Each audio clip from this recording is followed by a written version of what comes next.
warahmatullahi wabarakatuh. Bismillahirrahmanirrahim. Perkenalkan, saya Uci Rahmalisa, SKM TI dengan NIDN 1010108902. Saya merupakan peserta Serdros tahun 2021. Pada hari ini saya akan menyampaikan terkait PDD UKT PT dalam bidang pendidikan dan pengajaran yang saya miliki.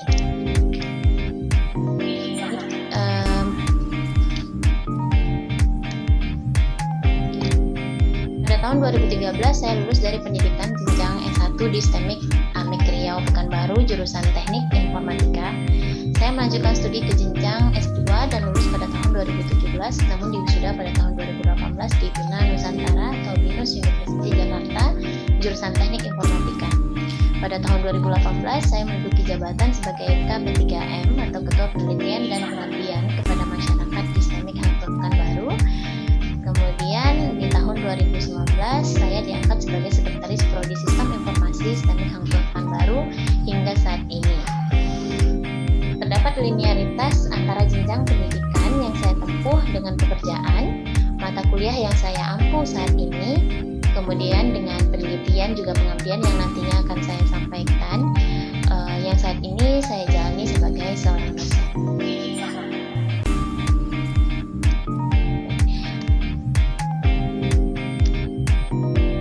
Mata kuliah yang pernah dan sedang diampu diantaranya yaitu yang pertama interaksi manusia dan komputer, itu ada di semester ganjil, dan yang kedua analisa dan perancangan sistem informasi di semester genap.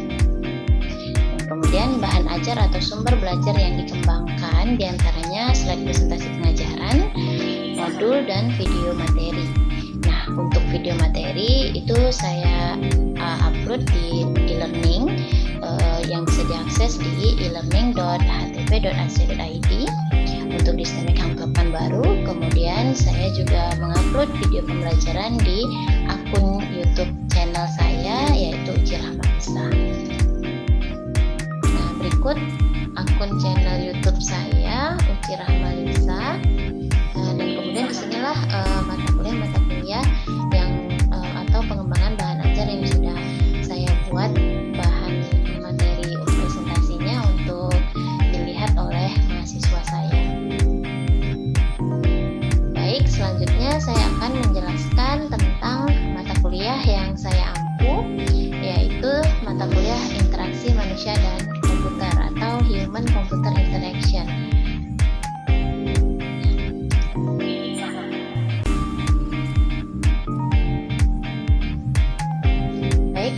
Saya akan menjelaskan tentang RPS atau rencana pembelajaran semester yang sudah saya buat, di mana mata kuliah interaksi manusia dan komputer ini terdapat pada semester 1 dengan bobot 2 SKS. Oke. Adapun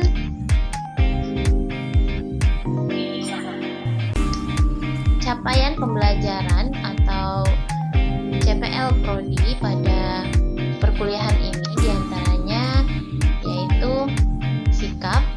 Di sini sudah saya uraikan bahwa ada uraian dari sikap itu apa saja.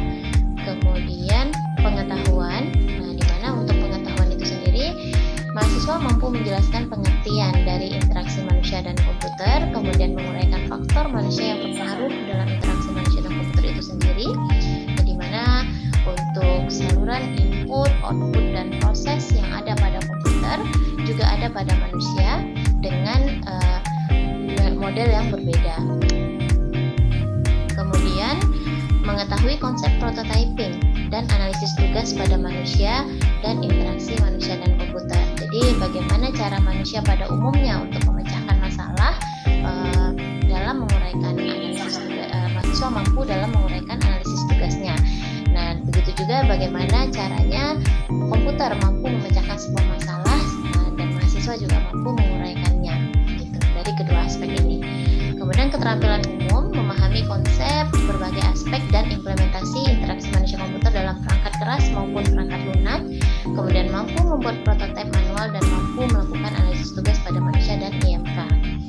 Untuk keterampilan khusus, mampu membuat desain prototipe yang terstruktur, yang mudah dipahami oleh user pastinya, dan kemudian mampu membuat rancangan sederhana menggunakan Visual Basic 6 maupun web.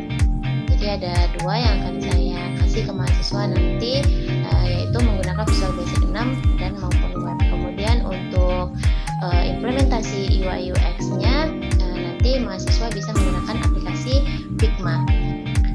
Dan kemudian setelah mengikuti capaian pembelajaran mata kuliah atau CPMK-nya, setelah mengikuti kuliah ini mahasiswa mampu menjelaskan apa yang dimaksud dengan interaksi manusia dan komputer dan tujuan mempelajari IMK itu apa, kemudian mampu menguraikan faktor manusia yang berpengaruh pada IMK, mampu membuat desain prototipe dan terstruktur, mampu menguraikan dan menganalisis tugas manusia dan komputer seperti yang saya uraikan tadi, kemudian mampu membuat rancangan sederhana menggunakan VB 6 maupun web. Dan untuk deskripsi singkat mata kuliah ini, yaitu mata kuliah interaksi manusia dan komputer memberikan pemahaman teori dan praktek interaksi manusia dan komputer pada mahasiswa yang meliputi konsep IMK, faktor manusia, aspek ergonomik, piranti interaktif, ragam dialog, desain input dan output, desain dialog, desain web, desain presentasi, dan pemrograman grafis. Berikut bahan kajian yang saya pakai kalau untuk textbox-nya. Textbook yaitu kita pakai ya keluaran dari Insap Santoso dengan judul Interaksi Manusia dan Komputer, Teori dan Praktek, diterbitkan oleh Andi Yogyakarta, kemudian dan lain sebagainya. Ini ada sampai 4 textbook yang saya gunakan. Untuk referensi berikut ada 4 referensi yang sudah saya gunakan dalam pembelajaran ini juga. Berikut rencana kegiatan perkuliahan. Rencana kegiatan perkuliahan di minggu pertama sampai ke minggu 16 itu sudah saya uraikan di dalam RPS ini, termasuk UTS dan UAS. Berikut terdiri dari kemampuan akhir yang diharapkan, kemudian bahan kegiatan atau topik, kemudian strategi metode pembelajaran dan penugasan untuk mahasiswa, indikator penilaian, kriteria dan bentuk penilaian, latihan atau praktikum yang dilakukan atau pengalaman belajar mahasiswa. Jadi ini semua RPS ini kita jelaskan di pertemuan pertama pada saat kontrak perkuliahan, supaya kita sama-sama tahu dan saling transparan dalam penilaian kedepannya nanti seperti apa. Nah, kemudian sistem pembelajaran yang saya gunakan itu adalah SCL atau Student Centered Learning, berpusat kepada mahasiswa. Jadi di sini pada LMS saya sudah menginputkan semua materi dan modul pembelajaran yang akan kita gunakan pada saat perkuliahan. Jadi mahasiswa sudah sebelum masuk pada perkuliahan hari ini mereka sudah tahu materi apa yang akan dibahas. Jadi setelah itu saya meminta kepada mahasiswa untuk membentuk kelompok di pertemuan pertama juga, membentuk kelompok untuk kedepannya melakukan presentasi. Nah, kira-kira pemahaman mereka terhadap materi yang saya berikan seperti apa itu dituangkan ke dalam slide presentasinya nanti. Dan kemudian mahasiswa juga saya minta untuk memberi contoh lain dari yang saya buat gitu, untuk kemudian dikembangkan oleh mahasiswa.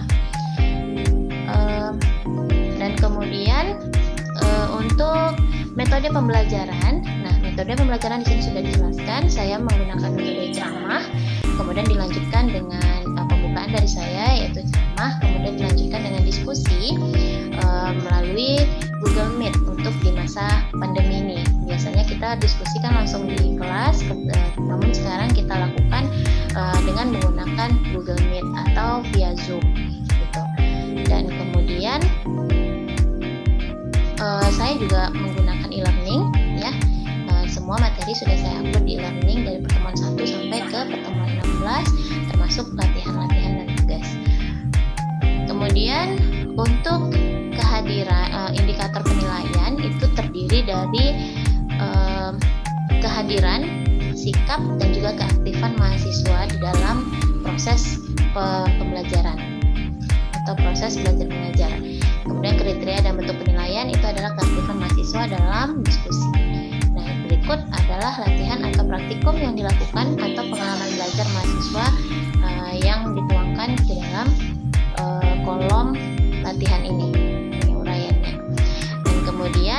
interaksi antara saya sebagai dosen dengan mahasiswa itu kami memiliki akun WA grup mata kuliah. Jadi biasanya kita komunikasinya melalui via WA tersebut gitu. Jadi ada mahasiswa yang absen yang izin atau diskusi terkait mata kuliah yang terkait materi yang tidak dipahami itu melalui WA group. Nah, jadi saya juga di awal perkuliahan itu pasti sudah memberikan nomor handphone serta memberitahukan ruangan saya ada di mana, dan juga saya juga sudah memberitahukan kepada mahasiswa email saya supaya lebih mudah lagi untuk kontak kepada saya gitu. Jadi semakin banyak tempat yang mereka ketahui saya ada di mana, kemudian bisa akses telepon atau komunikasinya melalui apa, itu sudah saya uraikan di pertemuan pertama pada saat kontrak perkuliahan juga. Kemudian sistem penilaian mata kuliah, indikatornya sudah saya jelaskan tadi, namun akan saya uraikan kembali. Ini adalah penilaian secara keseluruhan. Tentunya ini sudah saya sesuaikan dengan peraturan yang ada di STEMIK Hang Tuah Pekanbaru, di mana poin untuk kehadiran jika kurang dari 75%, jadi sekitar dari 16 kali pertemuan, itu maksimal alfa sebanyak 4 kali, dan persentase yang kita ambil yaitu 15% untuk kehadiran, tugas itu 25%, kemudian UTS 25%, dan UAS 35%. Ini juga sudah disampaikan di pertemuan pertama pada saat kontrak perkuliahan, agar penilaian ini lebih transparan gitu. Kemudian contoh video asinkronus interaksi manusia dan komputer yang sudah saya buat, bisa dilihat ada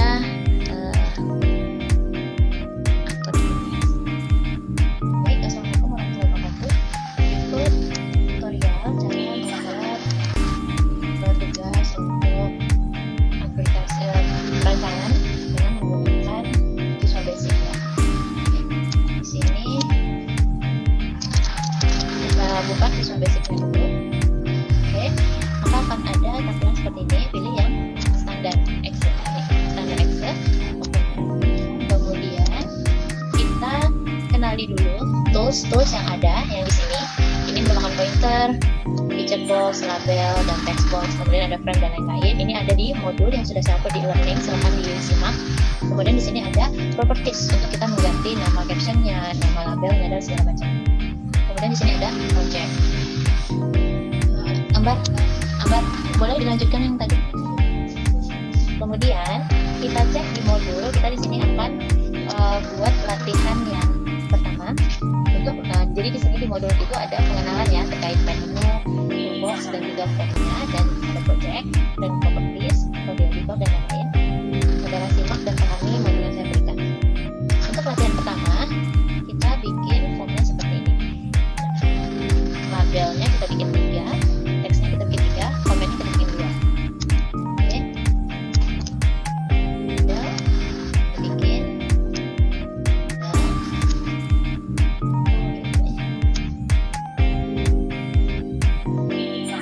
dibuat sedemikian rupa yang seperti mungkin.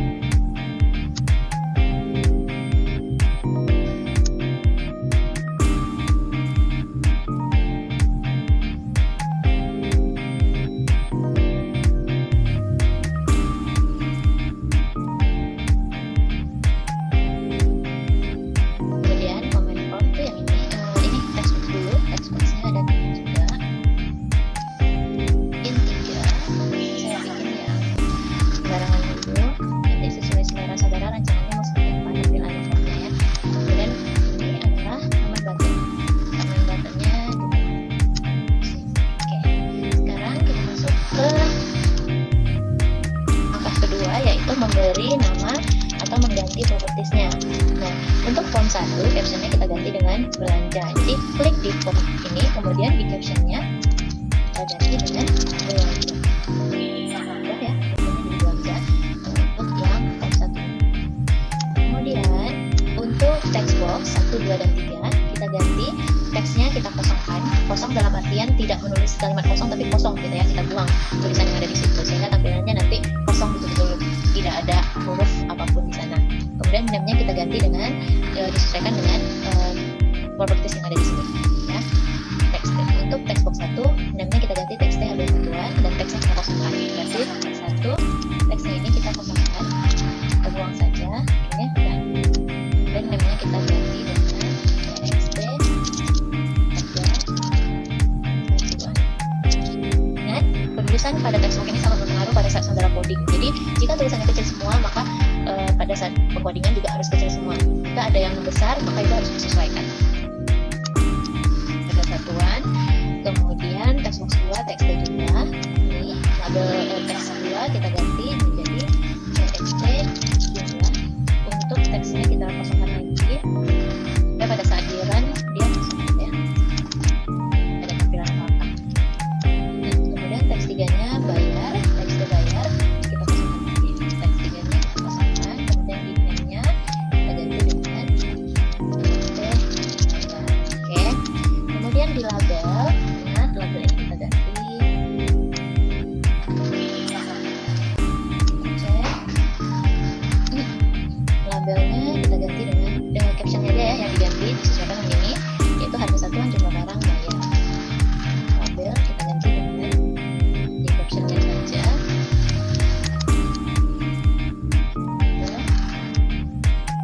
Kemudian di label 2-nya ganti dengan jumlah barang. Ini boleh pakai spasi karena ini cuma penamaan saja atau label saja. Kemudian di label 3 kita tambahkan untuk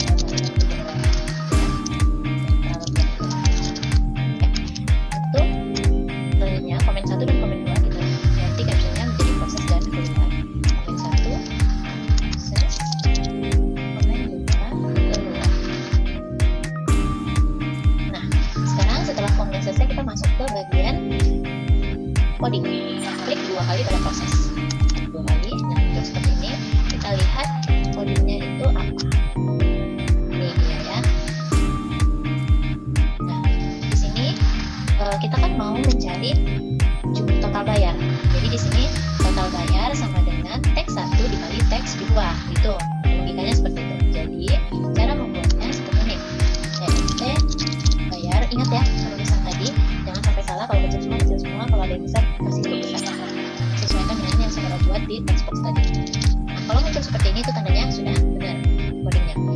Klik tekan spasi sama dengan cek lagi file itu angka ya, file kurung kita mau menjumlahkan atau mengkalikan teks 1 dengan teks 2. Berarti teks T penamaan di teks 1 kita harus paham apa tadi namanya gitu ya.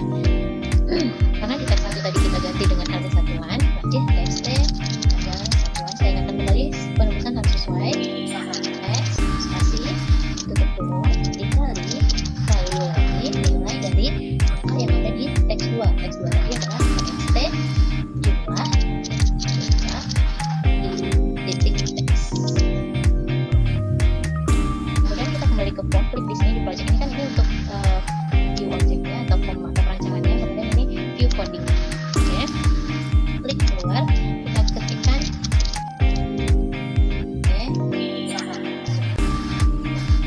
tombol button keluar, unlock ini saja. Coba kita jalan. Nah, ini hasilnya, formnya belanja, kemudian inilah rancangannya, kemudian ini prosesnya. Pada saat kita misalnya harga satuannya itu adalah 20.000, kita jumlah barang yang kita beli itu ada sekitar 8 misalnya. Kita klik proses untuk total bayar. Nah, kita klik keluar, dia akan muncul. Nah, jadi ini tutorialnya ya untuk pembuatan latihan 1 tadi. Jangan lupa untuk di download atau di unduh modul saya yang ada di e-learning. Silakan pahami produknya latihan. Oke, assalamualaikum warahmatullahi wabarakatuh. Stop dulu dan baik. Berikut contoh video sinkronus praktikum interaksi manusia dan komputer yang sudah saya lakukan. Di sini kita pertemuan dengan menggunakan Google Meet atau via Zoom. Jadi kalau di contoh ini saya menggunakan Google Meet dan kemudian saya rekam. Terus untuk selanjutnya ada di e-learning pada kalau menggunakan hybrid learning biasanya saya menggunakan LMS atau e-learning kampus, di mana pada butir pembelajaran itu sudah saya kasih link untuk asesor melihat aktivitas e-learning saya.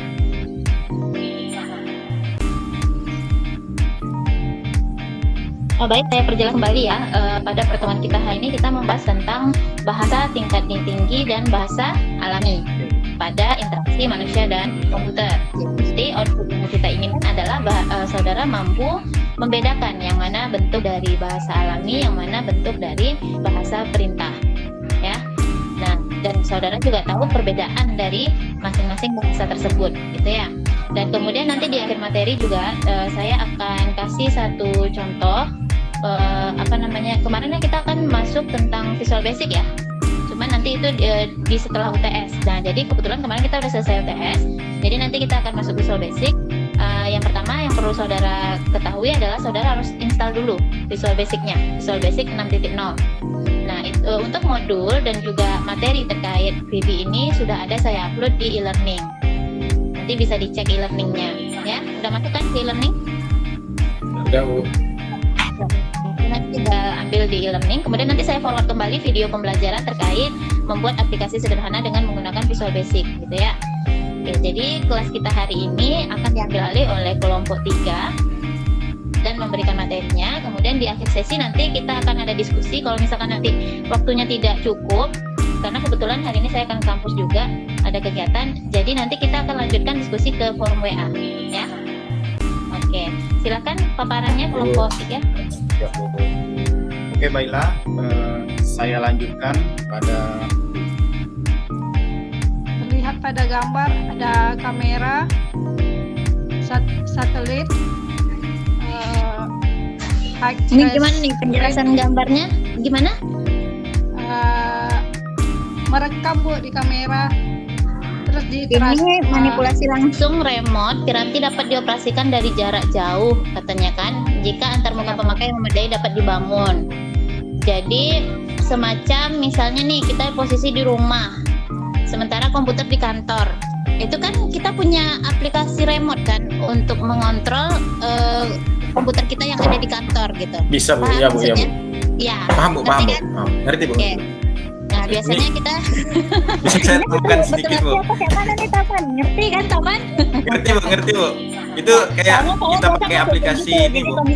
Ya, file saya kan di kantor, kadang saya di rumah. Untungnya tapi dengan kondisi harus memadai, dalam artian komputer kita dalam situasi yang hidup di kantor, ya kan? Betul. Ya, Bu. Sama-sama terkoneksi internet, kita pakai aplikasi tambahan seperti TeamViewer contohnya, Bu. Ah, iya betul. Jadi kita bisa akses juga yang di kantor gitu, Bu, beberapa. Tapi kuncinya itu memang kondisi PC-nya harus kondisi hidup. Yang kedua, koneksi internetnya juga ada. Jadi bisa diakses. Dia bilang tadi memadai ya. Jadi Ya, Bu, ada ya, Bu. beberapa faktor yang harus kita ketahui gitu. Ketahui ya, Bu. Ya. Ya. Oke, lanjut.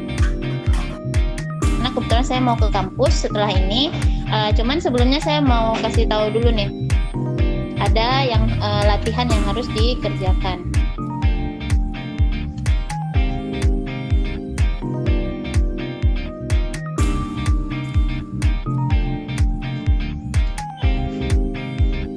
Udah kelihatan layar saya? belum. Belum, Bu. Belum. Bentar ya. Belum. Oke, sudah. Jadi ini tampilan dari Visual Basic. Nah, saudara silakan install Microsoft VB 6. Kenapa saya menggunakan VB 6 ini kan udah lumayan jadul gitu ya. Cuman kalau untuk semester 1 biasanya memang kita pakai pemrograman dasar dulu gitu. Nah, jadi install Microsoft Visual Basic 6.0. Kemudian tampilannya akan seperti ini. Biasanya kita gunakan standar.exe ini. Nah, jadi dia ada tempat kita untuk coding di sini, projectnya. Dan kemudian ini ada form untuk kita menggambar atau membuat interaksi antar mukanya.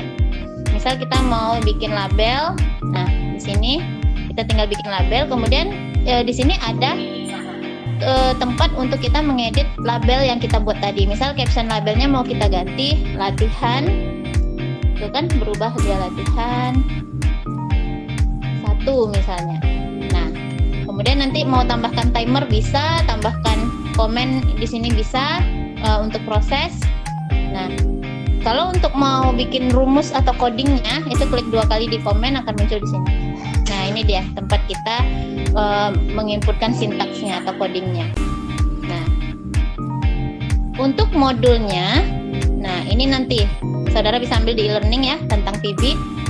Ini modul, silahkan pelajari dulu terkait apa yang dimaksud dengan main menu yang ada di VB, kemudian toolbox-nya seperti apa, ini fungsinya text box tadi apa, fungsinya combo box apa, option button ini apa, kemudian pelajari juga terkait cara merubah atau merename nama-nama formnya ya. Ini udah ada di modul ini. Nah, kemudian ini latihan 1 yang harus saudara cobakan gitu.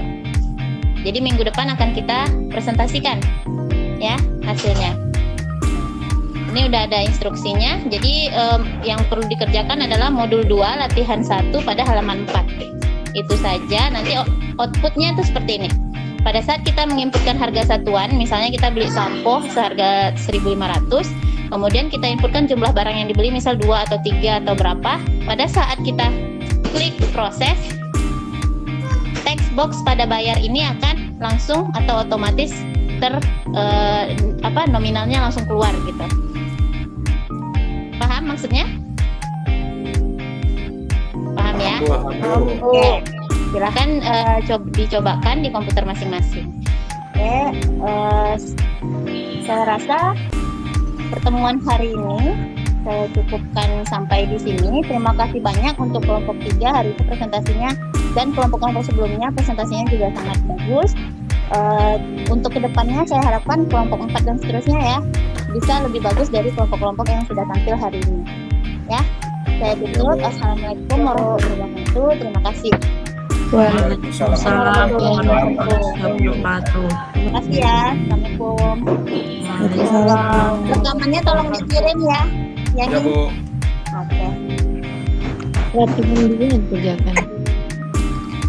Oke, teman-teman boleh bisa langsung keluar. Kita udah selesai. Kasih ke kakak abang, Bang. Kasih ya nih adik-adik semua. Oke. Sama Kak. Sampai di sini video yang bisa saya berikan terkait tentang pendidikan dan pengajaran dan pendidikan. Lebih dan kurang saya minta maaf.